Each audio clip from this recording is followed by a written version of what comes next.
Shalom Jemaat GBI Mepopak yang dikasihi Tuhan, kembali lagi dalam ibadah online KTM GBI Mepopak. Kami berharap Bapak Ibu yang menonton tayangan ini dapat merasakan hadirat Tuhan dalam firman yang disampaikan oleh hambanya. Untuk mengetahui updatean terbaru GBI Mepopak, Bapak Ibu jangan lupa untuk subscribe, like, comment, and share kepada seluruh saudara dan kerabat kalian. Selamat beribadah, Tuhan Yesus memberkati. Shalom jemaat yang dikasihi Tuhan, mari kita saksikan kegiatan GBI Mepopak dalam sepekan ini. Ibadah online GBI Rayon1 Day, Minggu 6 Desember 2020 akan dilayani oleh Pendeta Kiki Haryadi. Ibadah disertai perjamuan kudus. Premier pukul 6 pagi di YouTube channel GBI Rayon1 Day. Untuk jemaat yang ingin didoakan secara khusus, dapat menghubungi di nomor berikut ini. Untuk kegiatan GBI Mepopak, Bapak Ibu dapat melihat sosial media kami di slide berikut ini.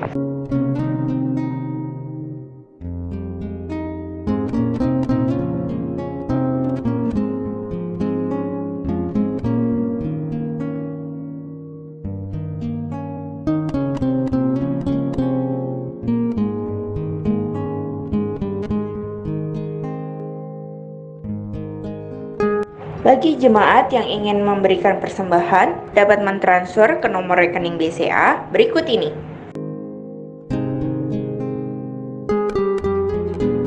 Demikianlah info news GBI Mepopak sepekan ini. Mari kita siapkan hati untuk memulai ibadah KTM pada hari ini. Tuhan Yesus memberkati. Deklarasi iman dalam lindungan Allah. Orang yang duduk dalam lindungan yang maha tinggi dan bermalam dalam naungan yang maha kuasa akan berkata kepada Tuhan, tempat perlindunganku dan kubu pertahananku, Allahku yang kupercayai. Sungguh dialah yang akan melepaskan engkau dari jerat penangkap burung, dari penyakit sampar yang busuk. Dengan kepaknya ia akan menundungi engkau, di bawah sayapnya engkau akan berlindung. Kesetiaannya ialah perisai dan pagar tembok. Engkau tak usah takut terhadap kedahsyatan malam, terhadap panah yang terbang di waktu siang, terhadap penyakit sampar yang berjalan di dalam gelap, terhadap penyakit menular yang mengamuk di waktu petang. Walau 1.000 orang rebah di sisimu dan 10.000 di sebelah kananmu, tetapi itu tidak akan menimpamu. Engkau hanya menontonnya dengan matamu sendiri dan melihat pembalasan terhadap orang-orang fasik. Sebab Tuhan ialah tempat perlindunganmu, yang maha tinggi telah kau buat tempat perteduhanmu. Malapetaka tidak akan menimpa kamu, dan tulah tidak akan mendekat kepada kemahmu. Sebab malaikat-malaikatnya akan diperintahkannya kepadamu untuk menjaga engkau di segala jalanmu. Mereka akan menantang engkau di atas tangannya, supaya kakimu jangan terantuk kepada batu. Singa dan ular tedung akan kau langkahi, engkau akan menginjak anak singa dan ular naga. Sungguh hatinya melekat kepadaku, maka aku akan meluputkannya. Aku akan membentenginya sebab ia mengenal namaku. Bila ia berseru kepadaku, aku akan menjawab. Aku akan menyertai dia dalam kesesakan. Aku akan meluputkannya dan memuliakannya. Dengan panjang umur akan kukenyangkan dia, dan akan kuperlihatkan kepadanya keselamatan daripadaku. Amin. Shalom GBI Maple Park. Shalom. Puji nama Tuhan, sama-sama kita mau bersuka cita, mengagungkan Allah yang dahsyat. Amin. Kasih sorak-sorai buat dia, Allah yang dahsyat. Haleluya.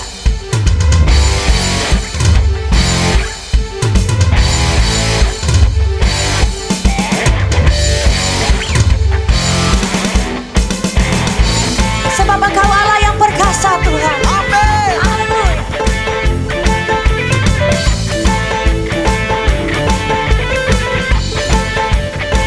Bersama nyatakan, pada siapa kau bandingkan perbuatannya yang heran? Tak ada.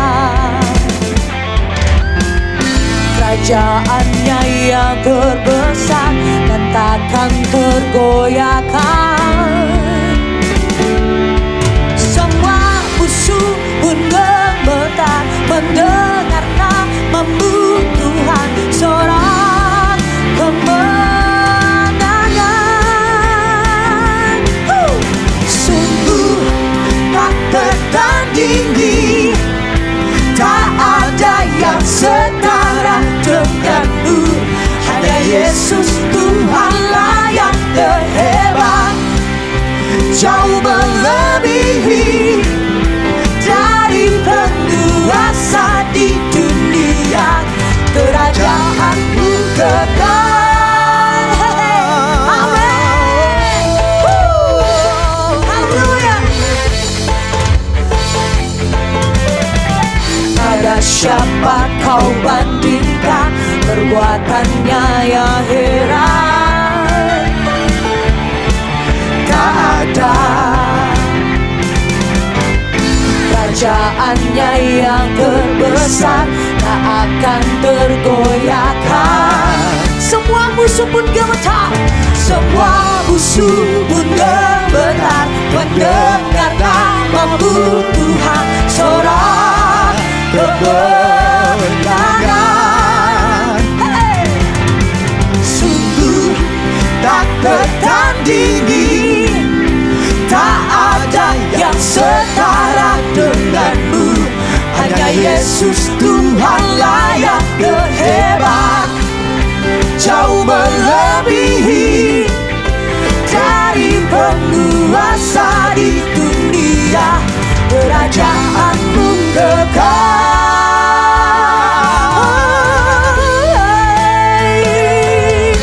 Jesus, Engkau Allah yang bertahta di muka bumi ini Tuhan. Amin. Terima kasih Tuhan, Engkau luar biasa. Amin.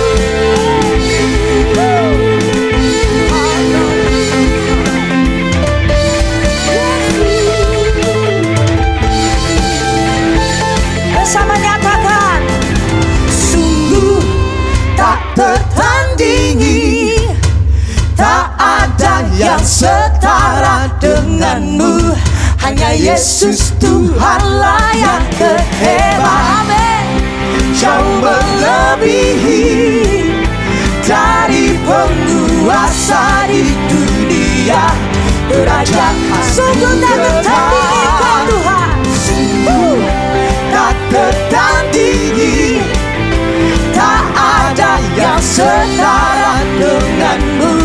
Hanya Yesus Tuhanlah yang terhebat, jauh melebihi dari penguasa di dunia. Kerajaanmu kekal, kekal dari dulu, sekarang dan sampai selamanya. Engkau Allah kami. Haleluya. Terpuji namamu Tuhan Yesus.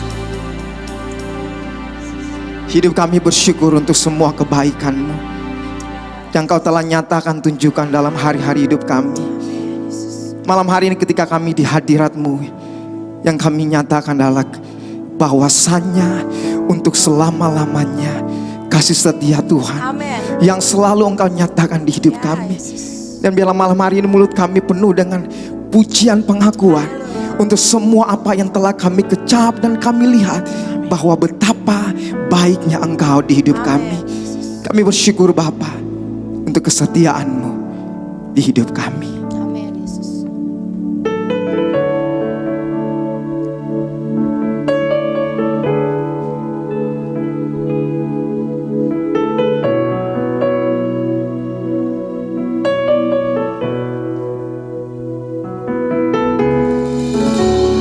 Dengan apa ku membalas kasih-Mu yang ku terima darimu? Dengan apa ku membalas cinta-Mu? Oh Yesusku,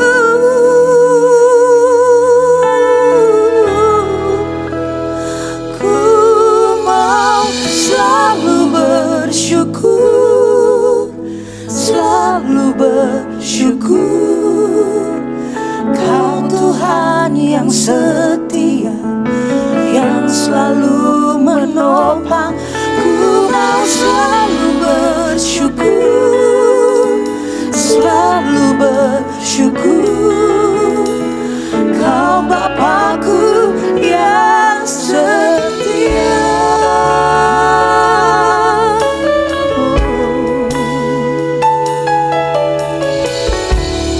Dengan apa ku membalas kasih-Mu yang ku terima darimu? Dengan apa ku membalas cinta-Mu? Oh Yesusku, ku mau selalu bersyukur, selalu bersyukur. Kau Tuhan yang setia, yang selalu menopang. Ku mau selalu bersyukur, selalu bersyukur. Kau Bapakku yang setia. Ku mau selalu bersyukur, selalu bersyukur. Kau Tuhan yang setia, yang selalu menopang. Ku mau selalu bersyukur, selalu bersyukur. Kau Bapakku yang setia.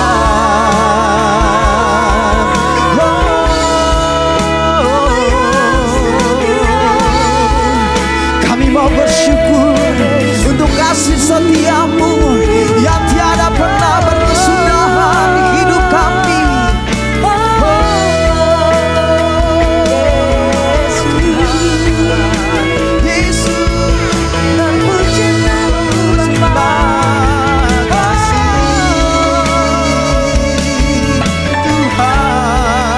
Boleh saya mengajak saudara, mari angkat tangan kita. Oh, syakara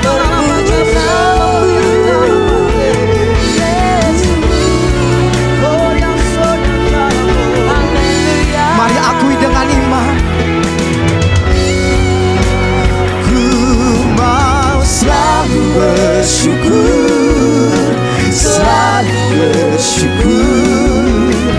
Kau Tuhan yang setia, yang selalu menopang.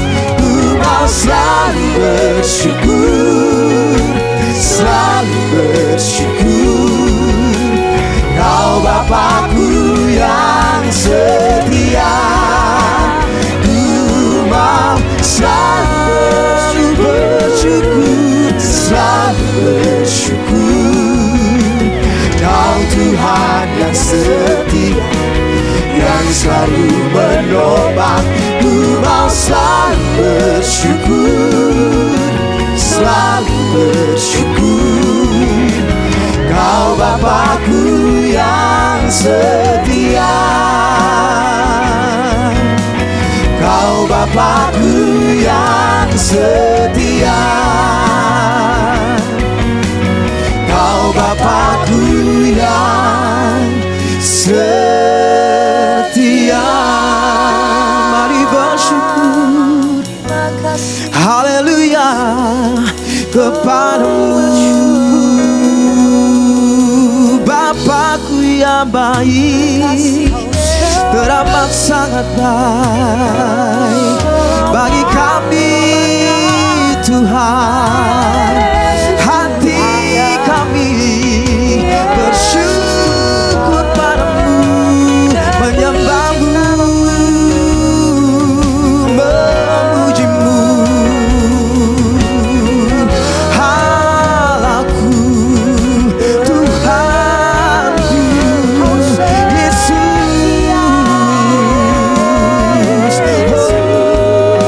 Oh, senang hati kami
setia, selalu setia, tiada berubah. Dulu, sekarang, selama-lamanya. Sebab Engkau baik, sebab sungguh baik Tuhan bagi kami yang mengasihi-Mu, Bapa. Boleh kasih tepuk tangan buat Tuhan kita.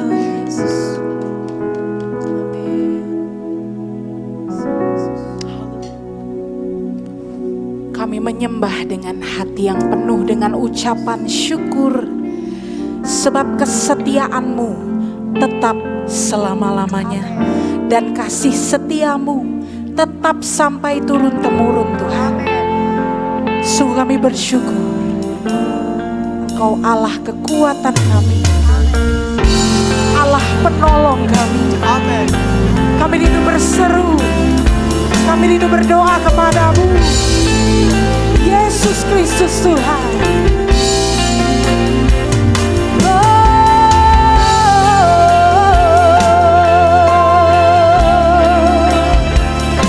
Engkau Tuhan kami.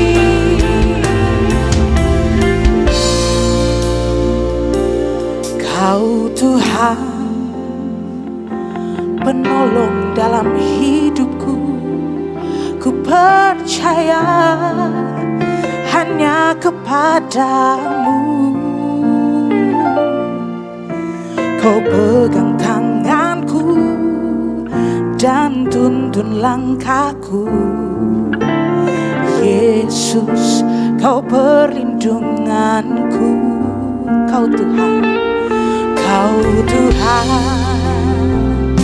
kekuatan dalam hidupku, penolongku dalam kesesakan. Kau gunung batuku dan pertahananku. Yesus, Kau kemenanganku. Yesus, padamu ku berseru, Kaulah penyelamatku. Terpujilah Kau Tuhanku. Ku memuji nama-Mu sepanjang umur hidupku. Terpujilah Kau Tuhanku di atas segalanya.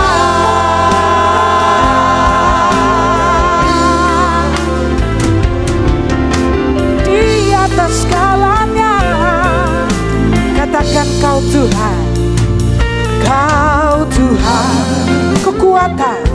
kekuatan dalam hidupku, penolongku dalam kesesakan.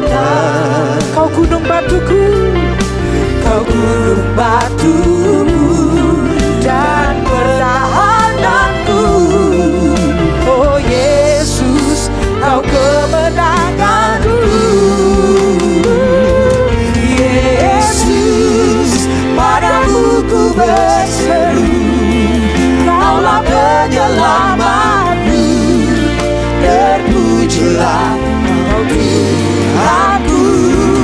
Mulutku memuji nama-Mu sepanjang umur hidupku. Terpujilah Kau Tuhanku di atas segalanya. Mari serukan Yesus. Oh Yesus, padamu ku berseru, Kaulah penyelamatku. Terpujilah Kau Tuhanku. Ku memuji nama-Mu sepanjang umur hidup.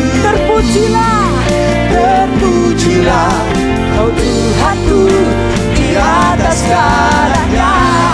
Kaulah sumber kuatku, Kaulah kehidupan kami Tuhan.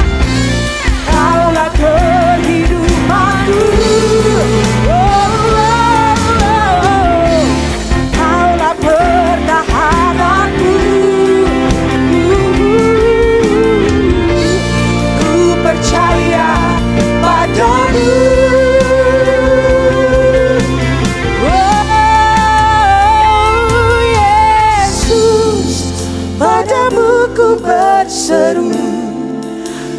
penyelamatku. Terpujilah Kau Tuhanku. Mulutku memuji nama-Mu sepanjang umur hidupku. Terpujilah Kau Tuhanku di atas segalanya. Mulutku memuji nama-Mu sepanjang umur hidupku. Terpujilah Kau Tuhanku di atas segalanya.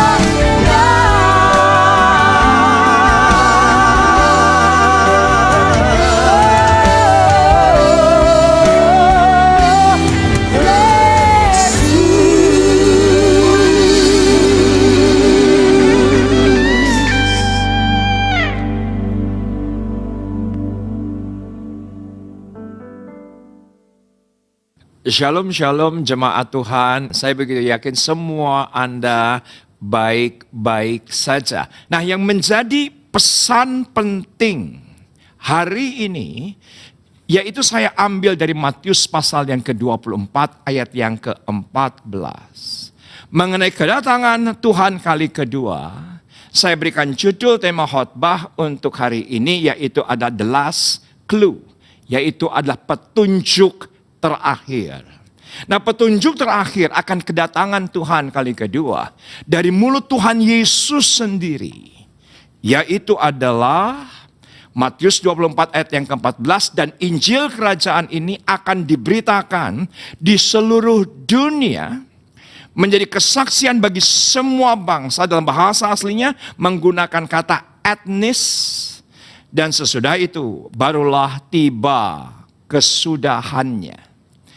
Jadi petunjuk terakhir kedatangan Tuhan kali kedua, yaitu adalah Injil kerajaan diberitakan di seluruh dunia. Ini penting. Kenapa? Karena banyak penafsir-penafsir dari segala keberadaan dunia hari ini. Keberadaan COVID kah, keberadaan keuangan kah, keberadaan kesehatan kah, ekonomi kah, sosial politik lah. Itu diarahkan bahwa ini adalah tanda, clue daripada kedatangan Tuhan kali kedua. Tapi menurut apa yang dikatakan Tuhan Yesus, dari semua itu, di akhir zaman Tuhan pakai semua bentuk konspirasi. Kenapa saya tegaskan kata konspirasi? Karena menurut saya di akhir zaman semuanya terlibat. Politik terlibat, apa yang terjadi dengan Timur Tengah. Politik terlibat apa yang terjadi dengan Yerusalem. Politik terlibat dari apa yang terjadi di Amerika. Semua di akhir zaman bentuk konspirasi politik. Yang namanya kesehatan tentu saja, kita sekarang sedang ada pada saat pandemi. Dan juga budaya sedemikian rupa yang berubah. Budaya musikkah, budaya filmkah, semua konspirasi, dan tentunya yaitu konspirasi keuangan dan ekonomi. Semua itu boleh saja terjadi, tapi saya mau katakan itu adalah alat bagi Tuhan. Injil kerajaan Allah diberitakan kepada semua etnis. Itu jelas. Ada yang berkata bahwa tanda kedatangan Tuhan Yesus itu adalah pembangunan bait ketiga. Silahkan dikatakan demikian. Tapi menurut saya itu pun dijadikan alat oleh Allah untuk Injil kerajaan Allah diberitakan ke seluruh dunia. Ada tanda-tanda alamkah, tanda-tanda bulankah, tanda-tanda mataharikah? Ya, itu benar adanya. Tetapi semua bentuk apapun yang terjadi di akhir zaman untuk satu tujuan. The last clue, yaitu adalah petunjuk terakhir Tuhan genapi dalam kehidupan akhir zaman. Di mana kita sedang mempersiapkan kedatangan Tuhan. Itu poin yang penting. Dan poin yang kedua yang penting, tanda menurut Tuhan Yesus sendiri adalah dari semua tanda yang bisa diinformasikan. Tapi tanda menurut Alkitab, Injil kerajaan Allah diberitakan kepada seluruh etnis. Maka tibalah kesudahannya. Gembala pembina kita dengan jelas berkata bahwa pola pelayanan gereja berubah. Pola yang dulu yang namanya adalah kita berkumpul, kita bersatu memuji, menjadi berubah dengan adanya online. Dan menurut saya inilah sebuah percepatan sedemikian rupa yang Tuhan pakai. Pandemi COVID-19 yang Tuhan pakai. Kita harus di rumah saja, tidak bisa berkumpul di gereja. Kalaupun berkumpul di gereja harus dibatasi dengan jumlah tertentu agar terjadi social distancing. Maka apa yang terjadi justru di tengah-tengah pandemi, di tengah-tengah COVID, Injil Kerajaan Allah diberitakan tanpa batas. Dan itu pun yang terjadi dan kami alami dan semua gereja alami. Karena bagaimanapun pelayanan gereja sekarang harus berubah dari yang semula terbatas menjadi tidak terbatas, yaitu menggunakan digitalisasi, menggunakan online. Begitupun juga dengan gereja di mana Tuhan percayakan kami melayani. Saudaraku, yang semula kita terakhir beribadah tanggal 15 Maret bersama-sama memuji, menyembah 7 kali kebaktian. Tiba-tiba tanggal 16 pagi Presiden kita berkata bahwa kita berdoa di rumah saja, ibadah di rumah saja, bekerja di rumah saja, sekolah belajar di rumah saja. Tanggal 22 Maret kami tidak ada gereja online. Satu dan lain hal, sahabat-sahabat di Bandung meninggalkan kita terlebih dahulu. Mereka menyelesaikan pertandingan dengan baik. Sampai dengan tanggal 29 Maret kami juga tidak melakukan. Dan dengan segala keterbatasan kita, ketika itu kita dipaksa sedemikian rupa. Oleh karena sebuah keadaan kita dipaksa sedemikian rupa untuk membuat rekaman seadanya, sesederhana mungkin. Tetapi yang penting gereja melakukannya, yang penting gereja merekamnya, dan yang penting mungkin sebagian jemaat dengan segala keterbatasan kuota, keterbatasan ketidaksiapan mental, keterbatasan daripada sinyal di daerah rumah mereka masing-masing, tetap harus dikerjakan dengan segala kesederhanaan. Yang mana ketika itu April minggu pertama saya melihat di digital, di social media platform kami hanya 200 subscriber. Dan apa yang terjadi tanpa diduga, justru pandemi ini memaksa kami. Dan Tuhan pakai pandemi ini untuk kami beritakan Injil tanpa batas. Sampai pada sebuah titik dari bulan Agustus yang lalu pelayanan gereja online kami menggunakan subtitles berbahasa Inggris. Dan apa yang terjadi sekarang pelayanan gereja online kami sudah menembus bangsa-bangsa. Yang semula hanya 200, tiba-tiba tumbuh sedemikian rupa setiap minggunya. Itu bisa melayani sekitar 20.000 gadget, 20.000 perangkat. Nggak tahu orangnya berapa, karena satu perangkat ada kemungkinan ditonton oleh 2 orang. Satu perangkat ada kemungkinan ditonton oleh 5-6 orang. Satu keluarga berkumpul, dan bukankah ini satu bukti di akhir zaman, apapun bentuknya, untuk satu tujuan, dan Injil Kerajaan Allah diberitakan di seluruh dunia. Tiba-tiba saya teringat dengan Roma 10 ayat yang ke-14, ayatnya berkata demikian. Roma 10 ayat yang ke-14, tetapi bagaimana mereka dapat berseru kepadanya? Jika mereka tidak percaya kepada Dia, bagaimana mereka dapat percaya kepada Dia? Jika mereka tidak mendengar tentang Dia, bagaimana mereka mendengar tentang Dia? Jika tidak ada yang memberitakannya, dalam bahasa hari ini, jika tidak ada yang broadcast, jika tidak ada yang menyebarkan dari sisi online, di mana tanpa batas kita bekerja. Yang penting kita melakukan yang terbaik hari ini. Kita tidak perlu tunggu sempurna tahun depan. Apa saja yang kita bisa kerjakan hari ini, kita belajar dari kesalahan, kita belajar dari pendapat banyak orang, kita perbaiki dan broadcast. Dan akhirnya Injil Kerajaan diberitakan di mana-mana. Tetapi ada satu pewahyuan yang tunjukkan dalam hati saya di hari terakhir. Yaitu ternyata yang memberitakan firman dari sejak zaman Yesus adalah orang-orang Galilea. Ini menarik perhatian saya. Kenapa? Nanti kita akan lihat ayat-ayatnya. Dan kalau kita melihat konteks daripada Kisah Rasul pasal yang pertama, di mana dia berkata bahwa dia akan datang dengan cara yang sama. Jadi nanti ketika saat Pondok Daun berbicara soal kedatangan Yesus kali kedua, dan ketika dia datang menjemput di awan-awan yang permai, dia akan datang dengan cara yang sama. Dan Kisah Rasul 1 ayat yang ke-10 menunjukkan ketika mereka sedang menatap ke langit, waktu ia naik ini sesuatu peristiwa extraordinary. Ini sesuatu peristiwa yang tidak biasa. Ini sesuatu keadaan yang sangat hebat. Kenapa? Karena hukum gravitasi. Saudaraku, apa saja yang berbobot itu pasti jatuh ke bawah. Siapapun dia, apapun dia bentuknya, pokoknya hukum gravitasi itu apapun yang namanya benda yang berbobot pasti jatuh ke bawah. Tapi Yesus yang punya bobot, dia naik ke sorga. Ini sesuatu yang tidak biasa. Dan saya begitu yakin semua Anda justru di pandemi ini mengalami hal-hal yang tidak biasa. Kenapa?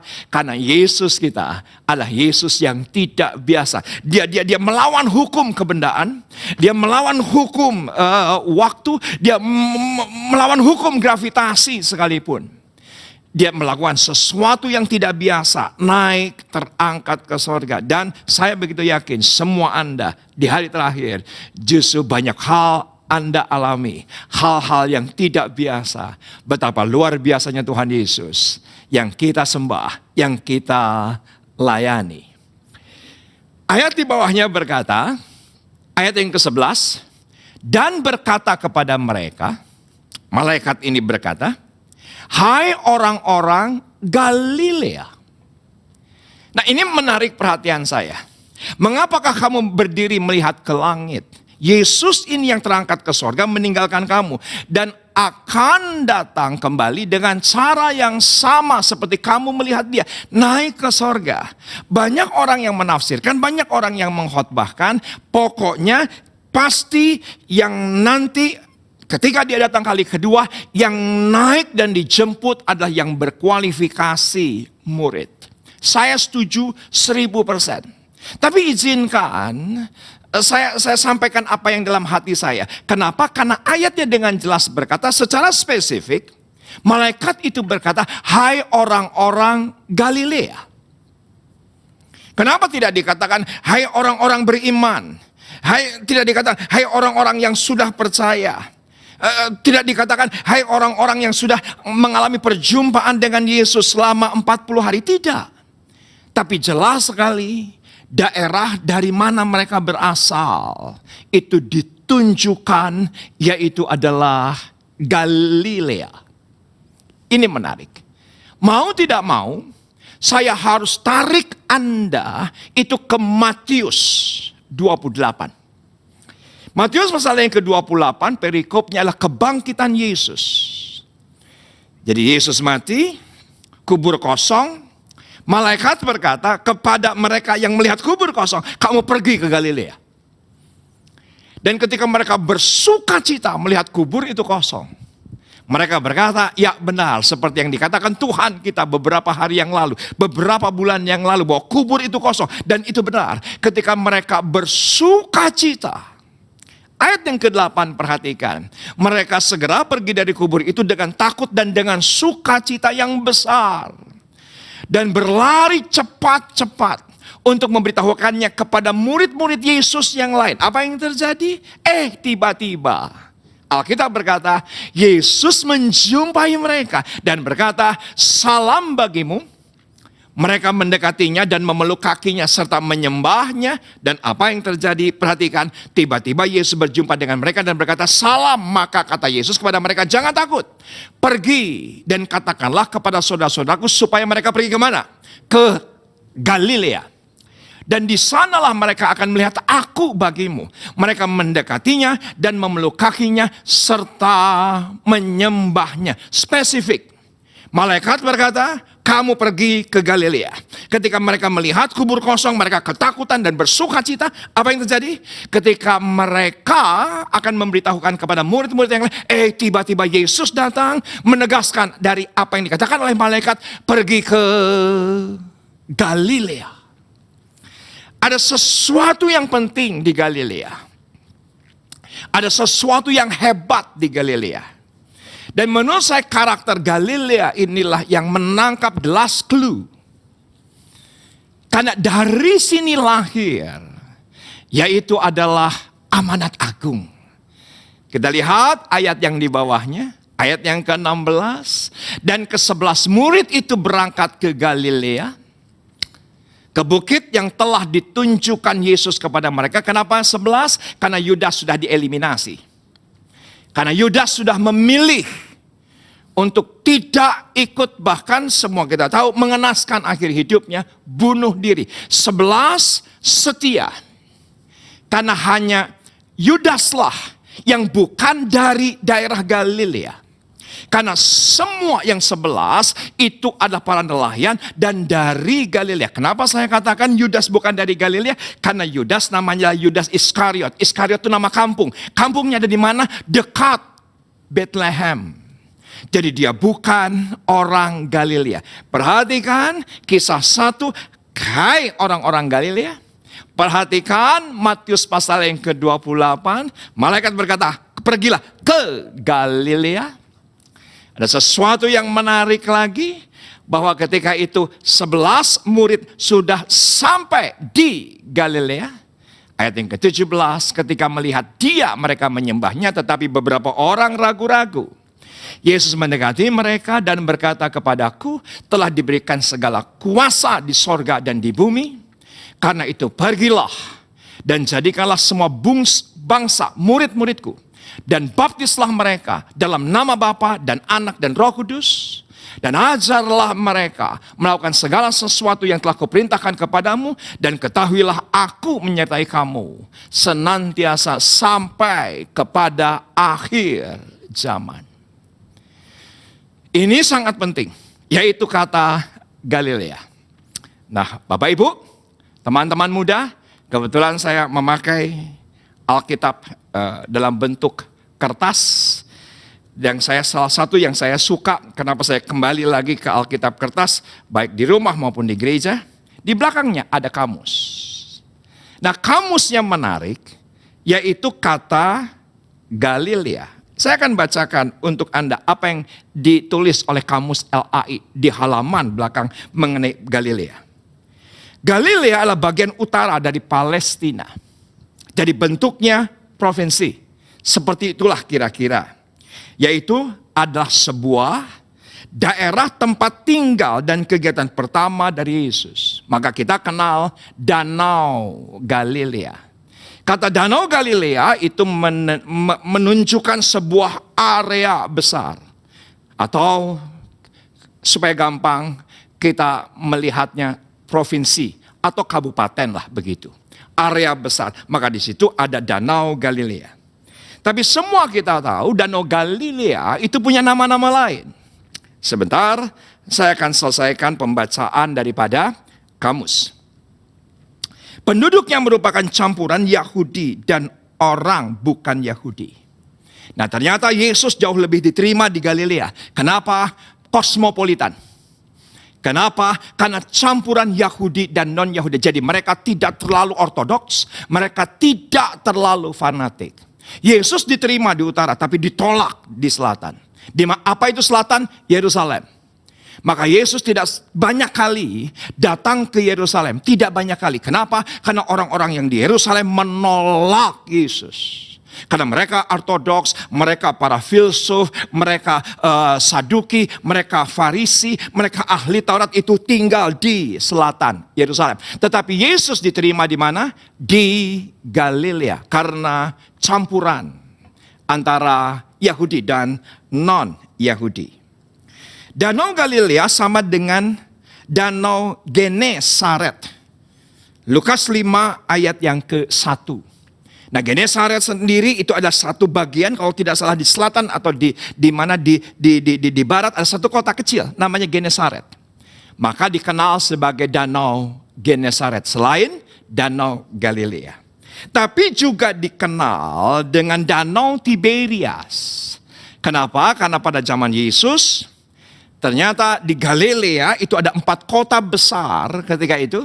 Yang pertama Betsaida, yang kedua Korazim, yang ketiga adalah Kapernaum, yang keempat adalah Tiberias. Tapi Yesus tidak pernah ke Tiberias. Kenapa? Karena kota itu didirikan oleh Kaisar Tiberius, itu diproteksi atau dikelilingi oleh kuburan. Orang Yahudi itu tidak pernah memasuki kota yang ada kuburan karena itu haram.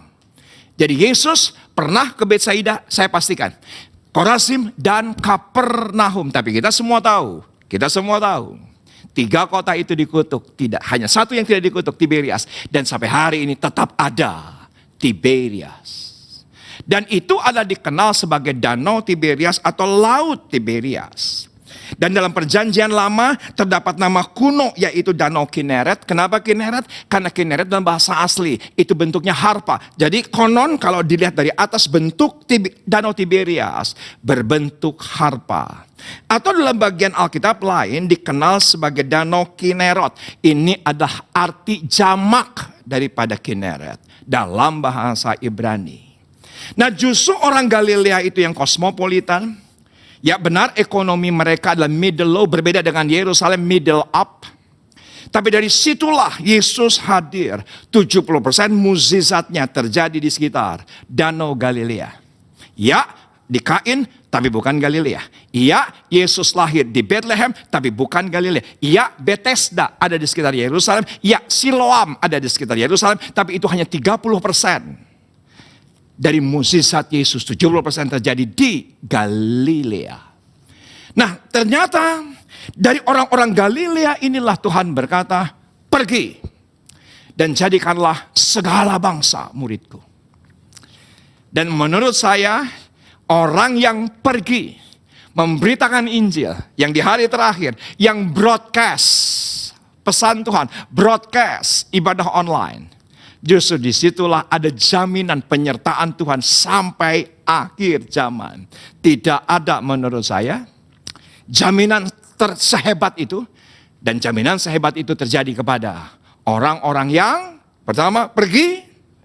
Anda bisa pergi menggunakan gadget Anda, beritakan kabar baik, beritakan kesaksian yang baik, beritakan semua pengalaman Anda bersama dengan Yesus. Walaupun di rumah saja, Anda tetap bisa pergi. Dan setelah itu baptiskan dan muridkan mereka. Karena ada sebuah penelitian, ternyata ukuran keberhasilan gereja menurut bilangan research. Beberapa hari yang lalu melakukan research, kalimatnya berkata pada umumnya gereja menganggap dirinya berhasil ketika dia berhasil membesarkan gereja itu sendiri.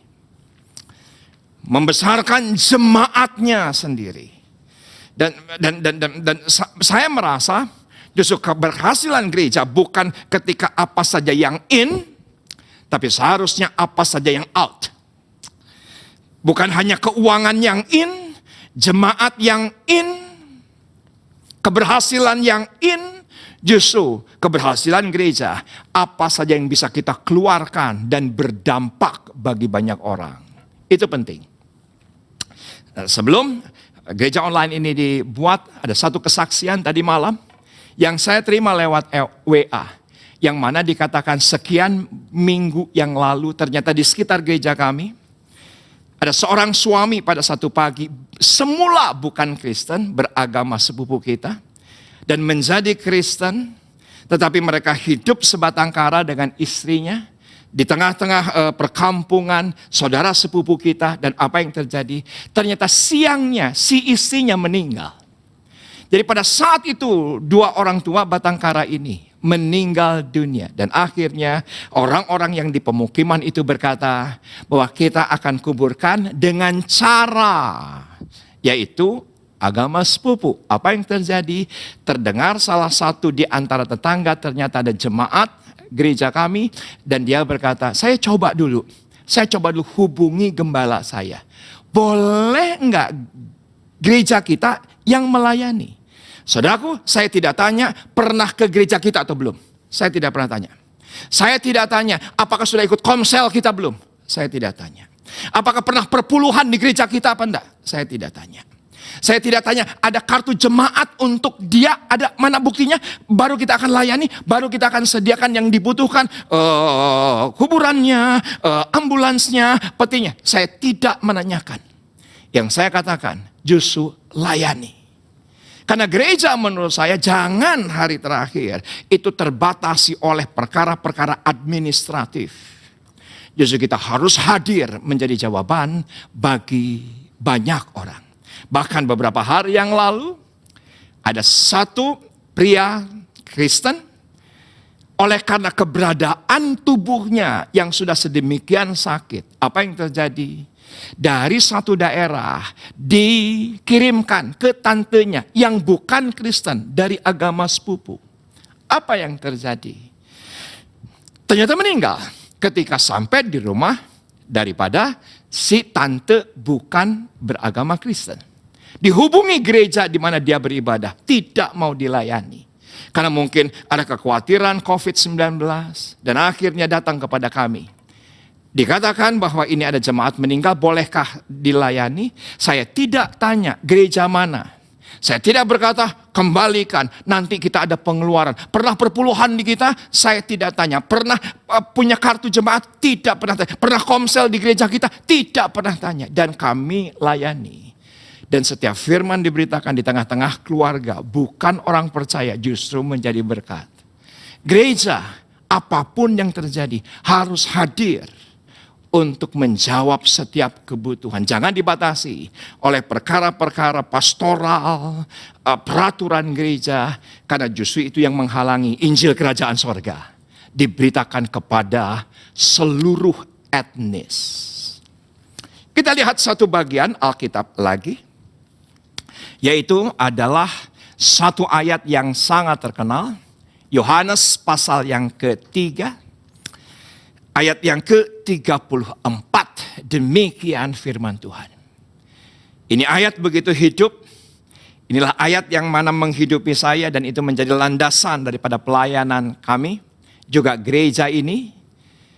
Kenapa kami lakukan pemberitaan firman Tuhan, apapun keadaannya, apapun kesempatannya, karena saya tidak pernah bisa lupa.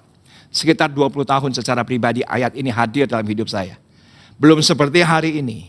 Ayatnya berkata, sebab siapa yang diutus Allah, dialah yang menyampaikan firman Allah. Karena Allah mengaruniakan rohnya yang tidak terbatas. Tidak terbatas. Kepada siapa? Kepada yang memberitakan firman. Kepada siapa? Kepada orang-orang yang menggenapi kedatangan Tuhan kali kedua. Kepada siapa? Kepada orang-orang yang menghormati secara rohani pondok daun. Yaitu untuk mempersiapkan diri kedatangan Tuhan kali kedua. Dengan apa? Dengan memberitakan firman. Dan firman yang Anda dan saya beritakan adalah firman yang tidak pernah terbatas. Pandemi ini membuat metode eklesiologi. Kita kenal kata eklesia. Eklesia adalah gambaran gereja, di mana kumpulan orang-orang yang dari kegelapan dikumpulkan kepada tempat yang terang. Itu adalah eklesia. Tapi eklesia oleh karena pandemi, oleh karena situasi berbeda. Kalau dulu eklesia berkumpul di satu gereja, di gereja yang nyaman, di gereja yang dingin, di gereja yang dengan sound system yang bagus, lighting yang bagus, semua Tuhan harus rubah. Kita sekarang tidak lagi harus terkungkung dengan keberhasilan masa lalu, kita harus fleksibel dan relevan untuk kita ke depannya mempersiapkan dari detail Apa yang Tuhan inginkan agar Injil Kerajaan Sorga itu diberitakan. Saya teringat ketika April kami membuat gereja online hanya 4 orang. Tapi beberapa hari yang lalu ketika kita review, setelah berkembang, hari Selasa ada pelayanan, hari Kamis ada pelayanan gereja online, hari Sabtu ada pelayanan gereja online, hari Minggu tentunya sekolah minggu, Kids Church kita ada gereja online, tentunya juga kebaktian umum yang mana sudah memberkati Facebook, memberkati YouTube dan juga RCTI Plus. Sedemikian rupa Tuhan pakai platform-platform ini justru pelayanan kami tanpa batas yang luar biasa. Dari 4 orang sekarang tumbuh volunteer-volunteer yang semangat luar biasa. Saya mau melayani sebagai volunteer. Dan apa yang terjadi terkumpul 24 orang. Dan yang saya bersyukur luar biasa dari 24 orang. Hanya 4 orang yang berusia 35 tahun ke atas. Yang luar biasa. 20 mereka anak-anak muda. Yang dipakai Tuhan di generasi ini sebagai generasi Yeremia. Dan Tuhan pakai tanpa batas. Yang saya ingin katakan, langsung atau tidak langsung, ikuti proyek Tuhan yang terakhir ini. Yaitu adalah menjadi pemberita Injil Kerajaan. Yang 20 tadi bukan orang-orang yang muncul di layar. Yang 20 tadi bukan orang-orang yang setiap program mereka muncul di YouTube, muncul di Facebook, muncul di RCTI Plus. Bukan. Mereka ada di belakang layar, mereka secara tidak langsung. Tapi mereka dipakai Tuhan luar biasa di akhir zaman ini. Ini doa saya. Yuk kita semua menjadi orang-orang Galilea. Karena Yesus berkata amanat agung bukan di Yerusalem, tapi di Galilea. Dan ketika dia naik di Yerusalem, yang melihat adalah Alkitab dengan jelas berkata, hai orang-orang Galilea. Saya begitu yakin orang-orang Galilea yang adalah murid Yesus adalah yang menggenapi kegenapan firman Tuhan. Menggenapi Injil Kerajaan diberitakan dan tibalah kesudahannya. Ini doa saya, mari kita tundukkan kepala di dalam nama Yesus. Agar semua kami menjadi orang-orang Galilea yang punya hati untuk memberitakan Injil, menggenapi nubuatan akhir zaman, yaitu Injil diberitakan ke seluruh etnis dan Tuhan pakai luar biasa. Lewat platform digital, apapun yang kami pakai, memuliakan nama Tuhan. Digital platform, kami beritakan Injil, beritakan kesaksian, beritakan semua yang baik. Yang Tuhan sudah anugerahkan dalam kehidupan kami. Sebagai bentuk cinta kami mati-matian dengan Tuhan. Dan kami tahu roh yang tidak terbatas. Itu ada pada Anda dan saya. Amin. Gembala GBI Memperpark dan seluruh pengerja mengucapkan terima kasih atas pelayanan hambanya pada ibadah KTM hari ini. Kiranya Tuhan Yesus memberkati. Shalom Bapak Ibu Saudara yang kasih Tuhan. Saya percaya Bapak Ibu semua dalam keadaan sehat dan diberkati Tuhan. Pada malam hari ini kita sudah diberkati oleh kebenaran firman Tuhan, oleh hambanya. Mari Bapak Ibu kita bersama-sama akan memperkatakan arti Pentakosta ketiga. 1. Pentakosta ketiga adalah pencurahan Roh Kudus yang dahsyat di zaman now, melebihi yang terjadi di Azusa Street. 2. Pentakosta ketiga akan mengakibatkan penuaian jiwa yang terbesar dan yang terakhir sebelum Tuhan Yesus datang kembali. 3. Pentakosta ketiga akan membangkitkan generasi Yeremia, yaitu anak-anak muda yang dipenuhi Roh Kudus, cinta mati-matian kepada Tuhan Yesus, tidak kompromi terhadap dosa, dan akan bergerak untuk memenangkan jiwa. 4. Pentakosta ketiga lahir di Indonesia dan bergerak ke bangsa-bangsa. Gerakan ini dari timur ke barat dan akan kembali ke Yerusalem. 5. Pentakosta ketiga akan memberikan kuasa untuk menyelesaikan amanat agung, dan setelah itu Tuhan Yesus datang kembali.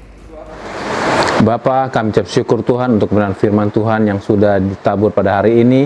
Biar kebenaran firman Tuhan ini boleh bertumbuh di lahan hati kami yang subur Tuhan, berbuah-buah lebat, dalam kehidupan kami, menjadi terang dalam kehidupan kami. Berkati hamba-Mu yang sudah menyampaikan isi hati-Mu, biar Tuhan berkati berlimpah-limpah pelayanan hamba-Mu dimanapun hamba-Mu melayani, penyertaan sempurna atas hamba-Mu.